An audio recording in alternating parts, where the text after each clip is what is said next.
Biden's promise to end fossil fuels has led him to seek oil anywhere but in the United States. That's what I got for you today, so let's get into this. Biden had to walk a tightrope between environmentalists who want to stop oil and voters who don't want to pay too much at the pump. He's had to travel far and wide to find oil. Yet, when Trump was in office, first time in 50 years, the U.S. has become the leading exporter in oil. What happens? Joe Biden gets in office day one, signs an executive order, taking all that away. Now he goes to other countries like Venezuela and Russia and Saudi Arabia begging for their oil. Venezuela is number one in carbon output, ruining the so-called climate bullshit that they've been pushing. But it's okay there. It's okay for them to do it, or Russia to do it, or Saudi Arabia to do it. It's okay. But as long as the United States don't do it, there's no effect on the environment. This is how stupid and demented this fool is. President Joe Biden campaigned on a promise to end fossil fuels, and while much has been done to make it difficult for American oil and gas companies to produce domestically during his administration, the demand for oil in the U.S. has remained fairly constant. And what's he do? He takes our oil reserves and ships them to China and sells the stuff to China. And then what's he do? He asks what refineries are still running in the United States is produce more. Well, they are at their top end right now trying to produce, and they can't keep up with Biden selling off what we have. So we pay more at the pumps, so other countries can pay less at their pumps. See how compromised this man is? This is so he can push all of this climate bullshit with giving us no proof about climate change. The scientists do not give us definitive proof. And back in, this was 2016, said, did 30,000 scientists declare climate change a hoax? More than 30,000 people have signed a petition challenging the veracity of anthropogenic global warming. But one doesn't have to be a climate scientist or even a practicing scientist to sign this document. But they were. The majority of these people that signed this document, the current list of petitioners, signers, include 9,029 PhDs, 7,157 MS, 2,586 MDs and DVMs, and 12,715 BS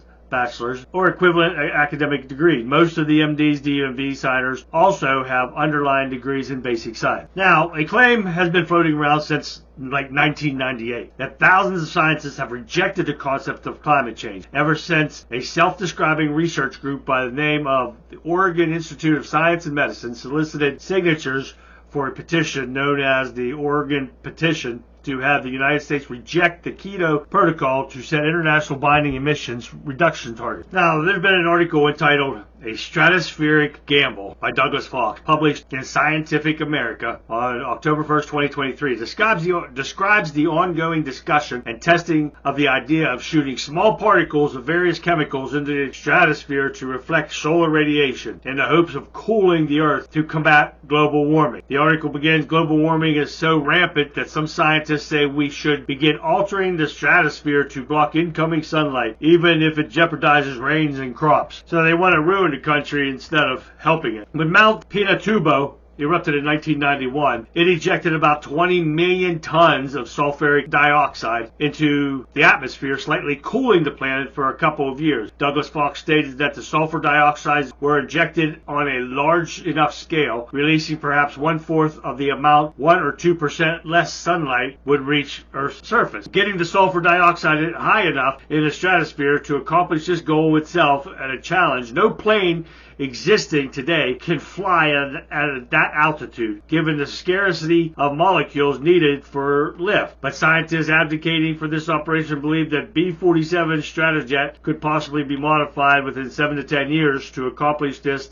task. An entire fleet of these planes would have to be built. The project cost of this operation is $18 billion per year, every degree of cooling produced. And this operation would have to be repeated every 2 years. But this isn't the first time that people have tried to influence climate. In 1962, a military project dubbed Storm Fury sprayed silver iodide particles into hurricanes in an effort to weaken them. During the Vietnam War, Operation Popeye sprayed lead and powdered silver iodide into monsoon clouds to increase rainfall over the Ho Chi Minh Trail, hoping to make it muddy so the Viet Cong would have difficulty time traversing it. For decades, studies using computer models have investigated the effects of various aerosols to determine which chemicals chemicals would be best to use, the ideal place to release them. The problem is that climate is very complicated and climate scientists is still in its infancy. Not enough is known about the possible disruptions they might cause that could far worse than the effect global warming has had. All these studies that they've been doing, and there's no proof that climate change actually exists. There's no scientific evidence proving it,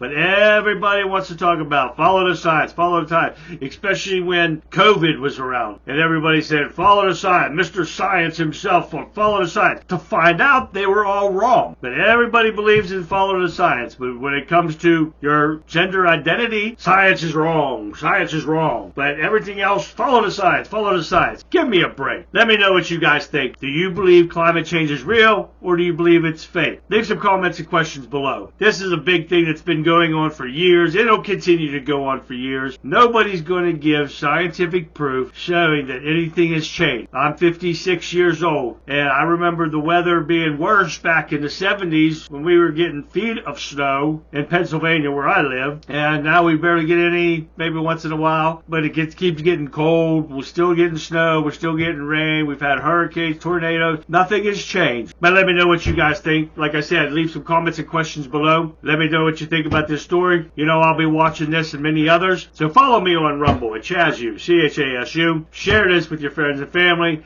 Get them to follow me on Rumble. And as soon as I find more stories about anything, you know I'll get them out to you. In the meantime, this has been The Talking Point with the Country Conservative. I'm Charlie, and I'll see you next time.